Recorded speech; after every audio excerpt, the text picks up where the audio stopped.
Donc, on a un deuxième représentant des reptiles, ici la tortue. Premièrement, évidemment, on va avoir le crâne.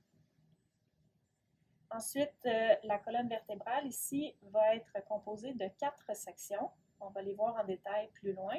Premièrement, la section des vertèbres cervicales. On aura ensuite les vertèbres troncales, les vertèbres sacrées, puis les vertèbres caudales. Une particularité de la tortue, évidemment, c'est la carapace et on va voir ce que ça implique pour les différents types de vertèbres. Premièrement, les vertèbres cervicales sont les vertèbres qui vont relier le crâne à la ceinture pectorale. Et les vertèbres cervicales, en fait, elles sont libres de la carapace, ce qui permet à la tortue de pouvoir rétracter son cou. Elles peuvent rentrer leur tête en partie ou même complètement à l'intérieur de la carapace. Ensuite, on va avoir les vertèbres troncales qui sont fusionnées à la carapace au lieu d'être reliées à des côtes proprement dites, comme c'est le cas chez les alligators.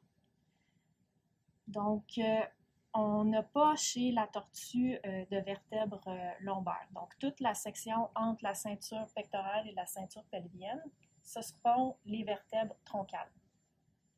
On a ensuite des vertèbres sacrées qui se trouvent au niveau de la ceinture pelvienne et vont permettre l'articulation de la ceinture pelvienne.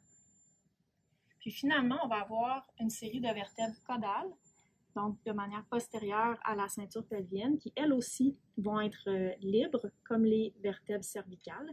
Et donc, la majorité des tortues sont capables de rentrer leur queue complètement à l'intérieur. Puis évidemment, on va avoir les membres antérieurs et les membres postérieurs qui sont placés latéralement par rapport à la colonne vertébrale. Et ils sont aussi libres de la carapace, ce qui permet à la tortue de les entrer complètement.